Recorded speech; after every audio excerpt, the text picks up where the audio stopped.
백제의 왕성인 위례성이 있었던 곳으로 추정되는 풍납토성. 풍납토성에서 쏟아져 나온 중국제 도자기들은 백제 왕실이 주도적으로 중국과 교류하고 있었음을 보여준다. 같이 이 금동관과 같이 나오는 유물들을 보면 중국 도자기가 있고 귀걸이 같은 유물이 있고 말 갖춤 장식들이 있거든요. 그런 것들을 자세히 검토해 보면 겹친다는 겁니다. 그래서 이제 그런 것들을 가지려면 역시 국가의 용인이 있어야 된다거나, 만약에 만든다고 하더라도 혹은 국가에서 만들어서 그것을 줘야지만 가질 수 있는 그런 사회가 바로 우리 삼국시대라고 생각하는 것입니다. 금동관을 백제 왕실에서 만들었을 것으로 보는 또 한 가지 이유는 복잡한 제작 기법 때문이다. 동판에 문양을 새기기 위해서는 정을 이용해 일일이 쪼거나 잘라내야 한다.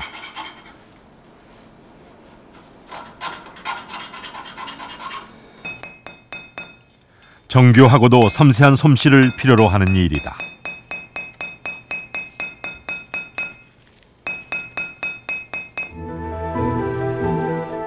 1600여 년 전 백제인들은 금동관에 어떤 문양을 새겨 넣었을까?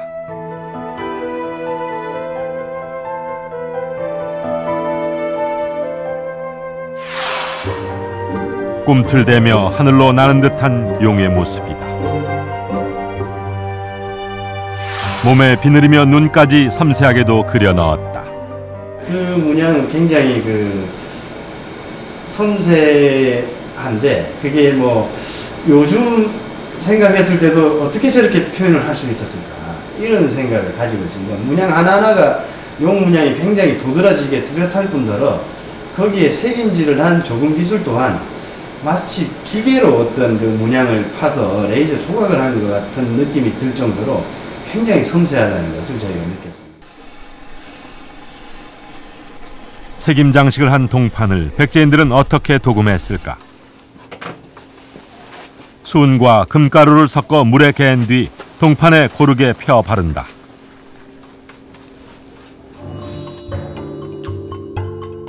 그런 다음 370도 이상의 뜨거운 열을 가하면 수은 날아가고 금만 남게 된다. 금동관이 1600여 년의 세월에도 금빛을 잃지 않게 해준 고난이도의 기술이다. 더욱이 도금에 필요한 수은과 금은 구하기가 쉽지 않은 재료들이다.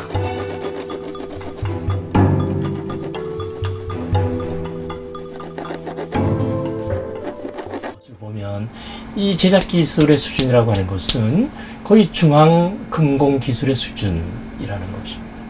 그래서 되게 그런 원료의 희귀성, 희귀한 원료의 소유, 또 그러한 아주 고난이도의 기술이 구현된 이러한 기술력, 그런 것은 지방에 있는 세력들이 독자적으로 가지고 만들고 그것은 힘들었다 이렇게 보는 것입니다. 금동관을 만드는 데엔 또 하나의 희귀한 재료가 들어갔다. 서산 부장리에서 발견된 금동관에서 뜻밖의 새로운 물질이 발견됐다. 금동관 안쪽으로 보이는 건 흙이 아니었다.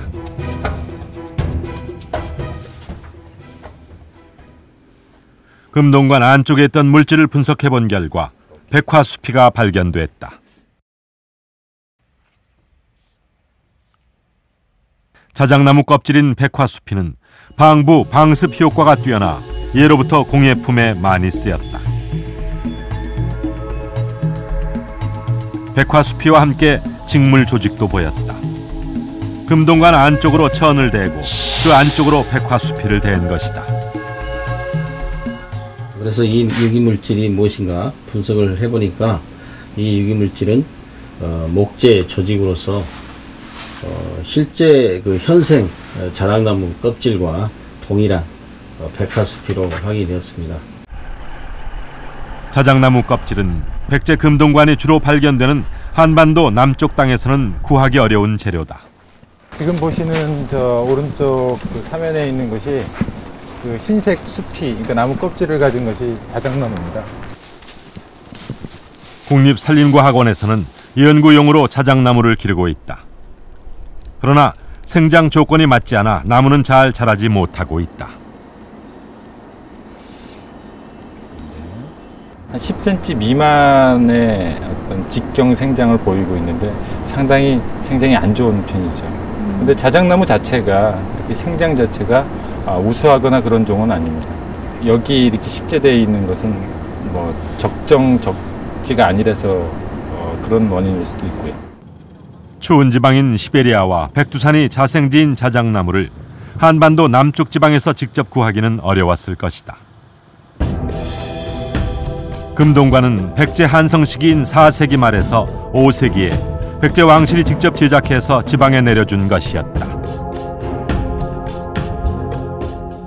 한성 도읍 후반기쯤에 백제 중앙에서 금동관물을 만들어 가지고 아마 지방에 있는 수장층들에게 사여하면서 이걸 토대로 해서 중앙과 지방의 정치적 상관관계가 형성되었다고 저는 그렇게 봅니다. 저희가 보면 중앙에서 직접 지방관을 파견한다거나 직접 장악하기보다는 지방에 있는 특정 세력을 매개로 해서 지방을 다스리는 그런 체제였었지 않나 이렇게 생각을 합니다. 백제 왕실에서는 왜 이렇게 독특한 모양의 금동관을 만들었던 걸까? 고흥 길두리 무덤의 주인공이 썼던 금동관을 직접 제작해 보기로 했다. 모자의 몸체를 이루는 금동판 2개를 금동띠로 연결해 고깔모자 형태를 만든 뒤 그 위에 장식판을 덧대었다. 금동관을 통해 표현하고자 했던 특별한 형상이 장식판을 붙이자 비로소 완성된다.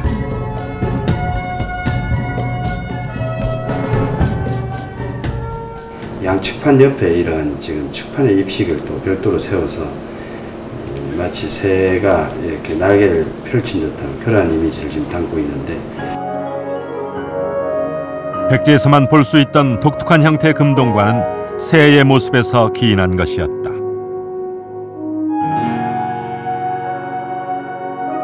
날렵한 엽장식으로 새의 날개를 형상화했다.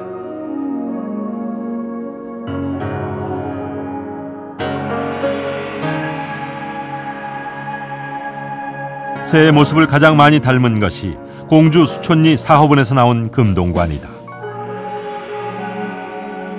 금동관 앞쪽에 달린 장식판은 비상하려는 듯 날개를 쭉 편 새의 모습이다.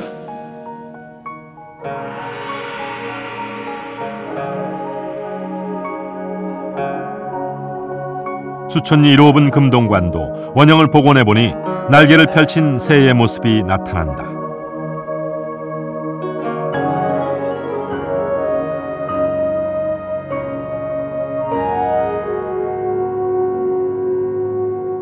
뒷장식은 새의 꼬리 깃털을 닮았다.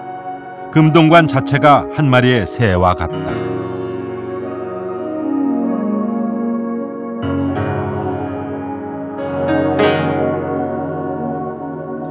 부장리 금동관의 앞장식 역시 새의 형상. 다소 간략하게 표현돼 있다.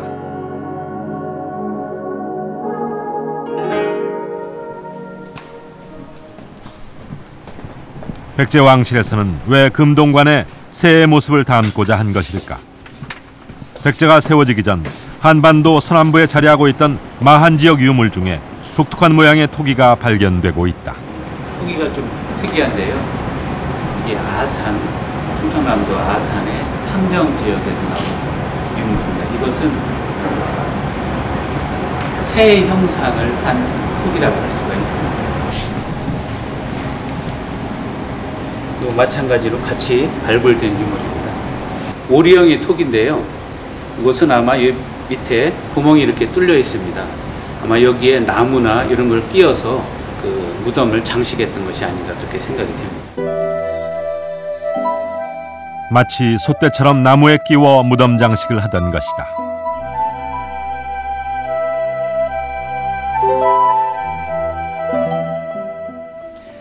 새는 우리 마한 지역에서 보면은 솥대라든지 이런 데 많이 보이고 있습니다. 이것도 청동시대의 그런 유물에서도 많이 보이고 있고요. 마한의 톡이라든지 장식품에 이런 새 모양이 많이 있는 거 보면은 그 당시 이것이 아마 금동관에까지도 아마 그 그 디자인에 응용이 되지 않았나 그렇게 생각이 됩니다. 마한 지역에는 소도라는 신성한 구역이 있었는데 소도의 상징물이 바로 솥대다. 지금도 옛 마한 땅인 충청도 지역에서 솥대를 만들고 있는 조각가 윤영호 씨. 마한 사람들에게 새는 어떤 의미였을까? 다른 네 발 달린 짐승은 하늘로 더 가까이 하고자 해도 할 수가 없지 않습니까? 새는 장대보다 더 높게 날 수 있으니까. 그러니까 솥대는 바로 거기에 제일 필요한 하나의 메신저 역할을 한다고 그렇게 보시면 되겠습니다.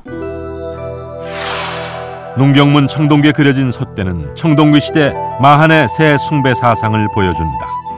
그래서 이제 백제가 내려와 가지고 부여계 통해 백제가 이제 고구려에서 출발해 가지고 한강역에 자리를 잡았습니다.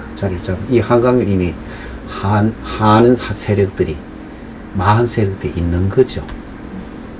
그럼 백제는 결국 이 마한 세력들을 정복하든가 마한 세력들을 흡수하든가 이래 하면서 자기를 이제 키워나가고 자기 문화를 만들어 나가는 거죠.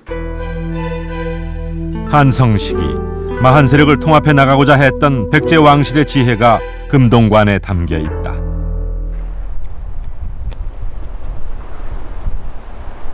그러나 고깔모자 모양의 관은 쓰기에 불편해 보인다. 과연 어떻게 썼을까? 백제 지역에서 출토되는 기와 조각에 백제 사람들이 썼던 모자 모양이 새겨져 있다. 금동관처럼 고깔모자에 날개 장식을 달고 있다. 또 다른 기와에서도 고깔모자를 쓴 사람이 새겨져 있다. 백제 사람들은 고깔모자 형태의 모자를 선호했던 것으로 보인다.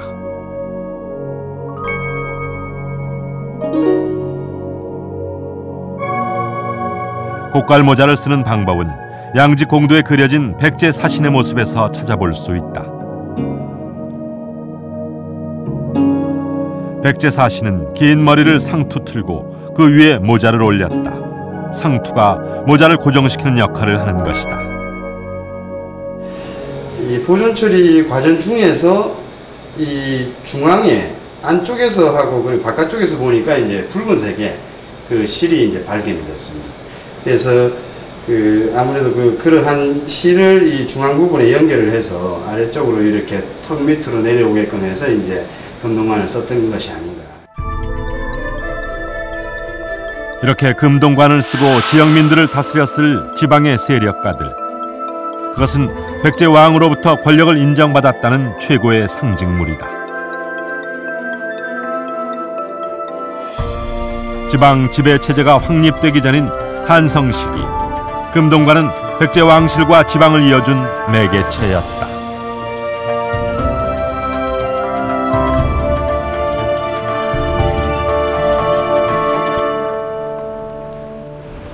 일곱 점의 백제 금동관은 백제 왕실의 관 문화까지도 추정할 수 있게 해줍니다.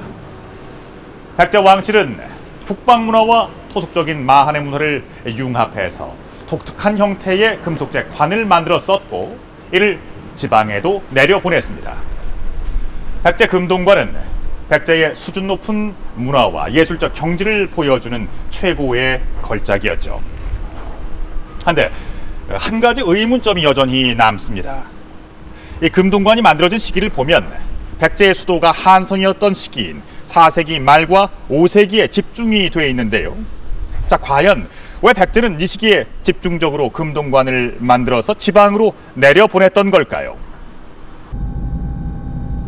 금동관은 한성 백제가 영역을 확장하기 위해 필요한 거점 지역에서 나오고 있다.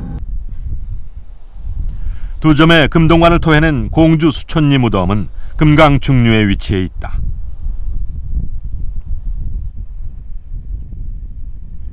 공주 수촌리를 지나 금강 하구로 내려오면 웅포 나루터를 만난다. 지금은 나루터 자리에 정자 한 채만 세워져 있지만 웅포는 오랜 세월 금강 하구 사람들에게 교통의 요지였다. 웅포 나루터에서 멀지 않은 곳에 금동관이 나온 익산 입점리에 백제 고분군이 있다. 금동관이 발견된 무덤은 큰 강과 가까운 곳에 위치해 있었다. 그러면은 여기에 어떤 그 권력자가 있었을 때에는 육로부담도 해로를 통해 가지고 교통이 왕래가 되기 때문에 이러한 그 문화 교류라든지 이러한 것들도 아마 이 해로를 통해 가지고 된 게 아니겠는가. 금동관을 지방에 내려보내던 4세기 말과 5세기 때 백제는 전쟁의 소용돌이에 휩싸여 있었다. 근초고왕 이후 영토가 넓어진 백제와 남진 정책을 펼치는 고구려 사이에 치열한 전쟁이 끊이지 않았다. 그때 이러한 거점 지역의 유세품을 사유하고 그 거점 지역에는 여러 가지 인적 물적 자원을 쉽게 얻어내고 또 그것이 또 군사력과 경제력과 연결된 것이기 때문에 특히 강은 지방으로부터 곡물과 세금을 빠르게 거둘 수 있는 수단일 뿐만 아니라 전쟁 때엔 군사와 물자를 조달할 수 있는 길이었다. 그렇다면 지방의 세력가들은 왜 백제 왕실에 협조했을까? 지방사회가 보다 더 적극적 중앙에 적극적으로 달려야 되는 겁니다. 왜냐하면 선진 문화를 받아들이고 백제 중앙의 권위를 인정받음으로 해서 지방에서 자기 권위를 유지할 수 있고 자기 지배력을 확보할 수 있으니까는 금동관무가 사유될 때요. 이 즈음에. 그렇다면 백제 왕실은 왜 한성으로부터 멀리 떨어진 해안가인 고흥길두리에 금동관을 보냈을까? 금동관이 출토된 고흥길두리 무덤에 서면 남해 바닷가가 내려다 보인다. 그 바다 너머에 일본이 있다.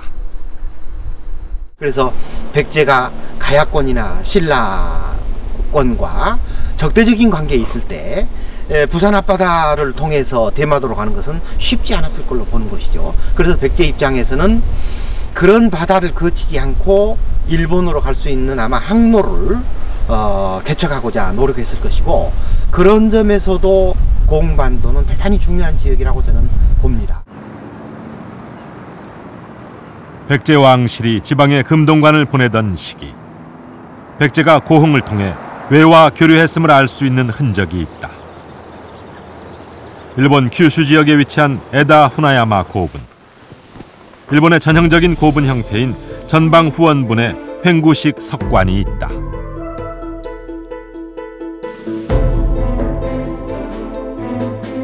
이 횡구식 석관 안에서 놀라운 유물이 나왔다.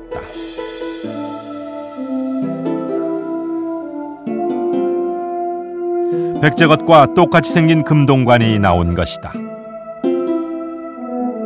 현재 금동관은 도쿄 박물관에 전시돼 있다. 고깔모자 형태의 수발이 달려있는 전형적인 백제 금동관이다. 학계에서는 백제에서 직접 보내준 것으로 보고 있다. 고구려와 치열한 전쟁이 치러지던 시기, 외와의 교류가 필요했던 것이다. 지방을 직접 다스리는 통치체제가 확립되기 전 한성 시기, 백제는 지방의 주요 거점 지역의 세력들에게 금동관을 하사하면서 지방에 대한 지배력을 확장해 나갔다. 금동관은 그 지역이 백제의 지배권에 흡수돼 있었다는 눈에 보이는 증거다.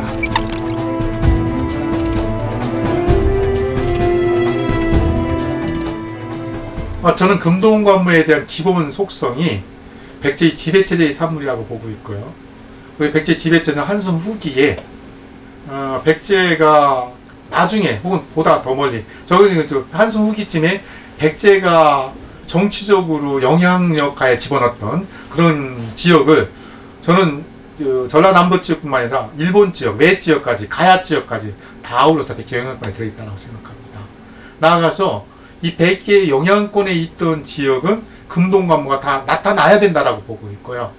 앞으로 아마 안 나타나는 지역은 더 나타날 것이라고 보고 있고요. 1600여 년의 침묵을 깨고 나온 백제 금동관은 한성 후기 백제의 모습을 보다 생생하게 구현해주고 있다. 최고의 정치적 상징물이었던 금동관은 백제 왕실과 지방을 하나로 이어주었고, 금동관으로 인해 견고해진 통치력은 위기의 순간 백제를 지켜주는 힘의 근원이었다.